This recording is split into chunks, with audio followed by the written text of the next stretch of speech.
할렐루야. 사랑하는 대강의 가족 여러분, 오늘 하루도 하나님의 말씀과 동행하는 삶이 되길 소망합니다. 오늘 함께 나눌 하나님의 말씀은 로마서 15장 13절 말씀입니다. 소망의 하나님이 모든 기쁨과 평강을 믿음 안에서 너희에게 충만하게 하사 성령의 능력으로 소망이 넘치게 하시기를 원하노라. 아멘. 사람마다 소원이 있고 또 가정과 지역 또 나라와 민족마다 공동체적인 소원이 또한 있습니다. 우리나라의 소원은 통일입니다. 정치인들의 소원은 당선이고 기업인들의 소원은 성공입니다. 병든 자들의 소원은 건강이고 수험생들의 소원은 합격이며 복권을 사든 사람들의 소망은 당첨입니다. 그리고 어떤 사람은 이 소원이 이루어지기를 바라며 신에게 열심히 구합니다. 그리고 또 열심히 노력합니다. 이 성경 안의 인물들도 다들 소원을 가지고 살았습니다. 아브라함의 소원은 아들이었고 요셉의 꿈은 본인이 알았든 몰랐든 애굽의 총리였고 삭개오의 소원은 예수님을 보는 것이었고 다윗의 소원은 평생에 하나님이 거하실 성전을 지어보는 것이었습니다. 모름지기 사람 마음속엔 소원이 있어야 합니다. 그래야 삶에 의욕이 생기고 또 생활 속에 활력이 넘치게 되는 것입니다. 야곱은 외삼촌의 집에서 쫓겨나는 순간에 꿈을 꾸고는 꿈속에서 하나님께서 약속하신 것이 이루어질 것을 소원하며 살아갔습니다.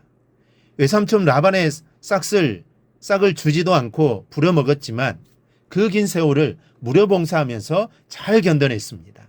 바로 마음에 꿈이 심겨져 있었기 때문이죠. 그 꿈은 라헬을 사랑했기 때문입니다.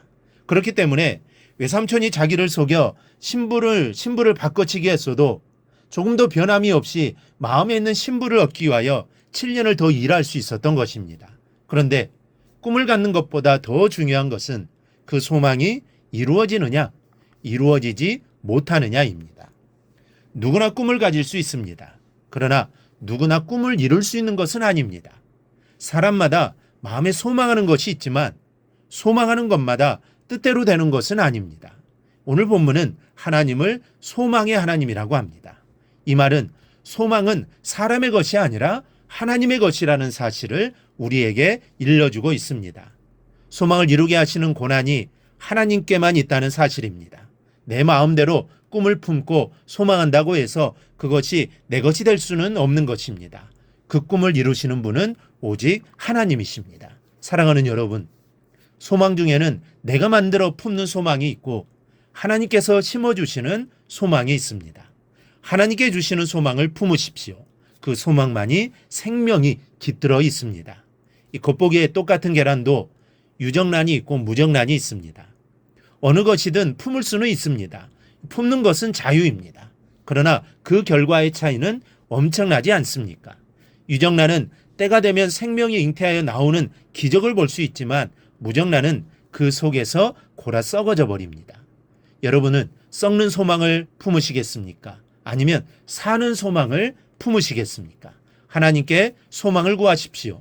내 마음대로 나의 욕망을 따라 이렇게 되어졌으면 좋겠다라는 소망은, 그런 꿈은 우리의 인생마저도 골게 만들 수 있다는 것을 명심하시기 바랍니다. 소망은 하나님께 구해야 합니다. 반드시 그분이 주시는 소망을 품어야 합니다. 왜냐하면 하나님만이 그 소망을 이룰 수 있는 분이기 때문입니다. 그 하나님은 창조주시오 심판주이십니다. 이 세상의 모든 만물을 다스리고 계시는 분입니다. 그 하나님께서는 주시는 소망을 품으면 반드시 부화합니다. 반드시 결실을 보게 되고 한 단계 더 높이 올라서는 복된 인생이 됩니다. 하지만 욕망을 따라 품는 소망은 곧 이루어질 것 같으면서도 어렵습니다. 그러나 하나님께 주시는 소망은 도저히 불가능할 것 같으면서도 반드시 이루어집니다. 그 안에 성령의 능력이 살아있기 때문입니다. 여러분, 노예로 팔려간 요셉이 애굽의 총리 대신이 된 것은 말 그대로 소설 같지 않습니까?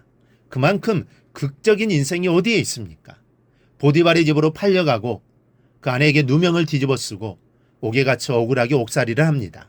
그런데 때맞추어 들어온 관원의 꿈을 해몽해주고 그 이후로 바로 앞에 불림받아 애굽의 2인자가 되기까지 이 모든 사건을 하나하나 떼어놓고 보면 아주 우연히 일어난 사건처럼 보입니다.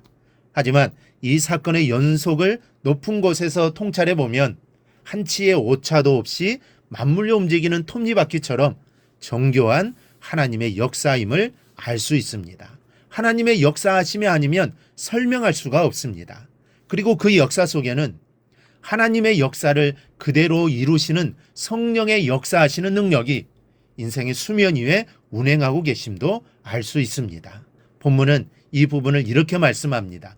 성령의 능력으로 소망이 넘치게 하시기를 원하노라. 하나님께 주신 소망에는 성령의 능력이 역사하시는 것입니다. 여러분, 소망을 이루는 데는 사람의 노력도 필요하지만 결정적인 것은 성령의 능력입니다. 열심히 노력을 경주하면서 성령의 능력을 사모해야 합니다. 내 힘만으로는 절대로 불가능하다는 것을 수시로 고백하며 능력 위의 능력으로 역사하시는 성령님을 의지하시기를 바랍니다. 우리가 이 두 가지를 반드시 병행할 때 하나님이 정하신 때가 되면 여러분의 소망이 그대로 이루어짐을 체험하게 될 것입니다. 이 사실을 절대로 잊지 말고 늘 하나님께 소망을 두므로 하나님이 나에게 주신 소망을 다 이루어 나가기를 주님의 이름으로 축원합니다. 오늘 묵상한 말씀을 굳게 잡고 삶으로 실천하며 살아내는 대강의 모든 성도들이 되기를 축복합니다.